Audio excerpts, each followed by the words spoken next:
Hello again, Saberland. Fender Bender and Alara here, showing off another of our custom sabers. This one is called Panache, made of course on a very familiar design. I'm sure a lot of you recognize it. It is based of course on the original Aggressive Negotiations saber that we did a while back, and of course then again on the Algor Equitas. It's a very popular design. We get tons of requests for it, so I'm sure you'll be seeing a similar saber yet again. Of course, since we don't repeat exact designs, we do have to make changes to it in order to preserve the uniqueness of each saber.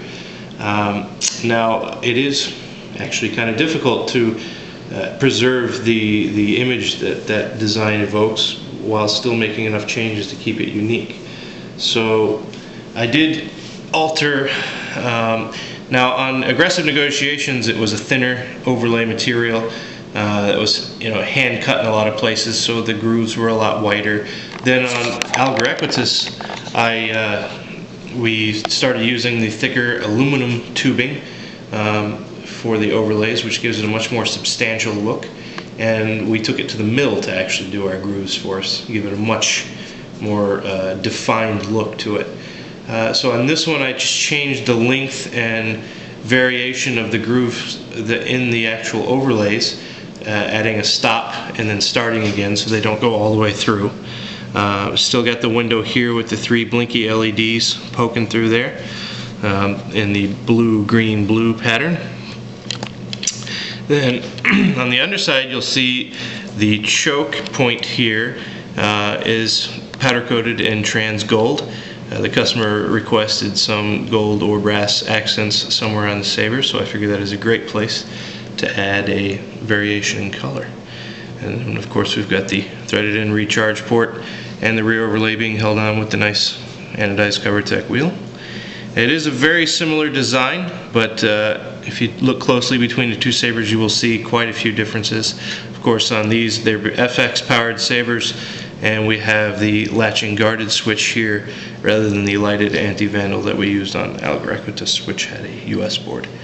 And then we've got the side groove here. I shortened it so it doesn't go quite as far back. It just kind of has a very subtle indentation on the side. Very, very fun saber for me. This was a very personal design when I did the first one, so every time I get to do it, it's quite fun. But it's got the Yoda FX board being powered by a 4.8 volt nickel metal hydride battery pack in one of my new super deep resonance giving battery pack speaker modules that I came up with just recently and tried out, and this works great. Makes a nice loud deep timbre to the standard FX board. It is igniting a Seoul P4 Green, giving a nice deep, very bright green. And let's get a blade in it and get some shots in the dark so you can see the blinkies.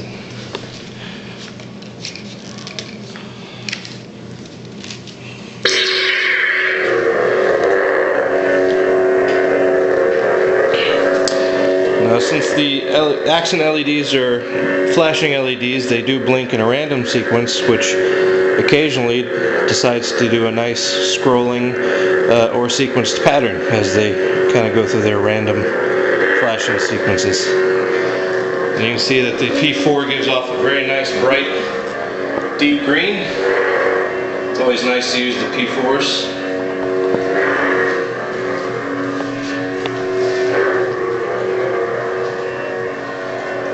And the LEDs are nice and bright, able to show off, but yet not offensively bright. And they're recessed underneath the overlay, which gives them a nice subtle look. And I always like to preserve the weapon-like look of this design, and I think that goes a long way to doing it. Hope the customer likes it as much as we do. We always enjoy revisiting this one. Panache. Thanks again from Vader's Vault.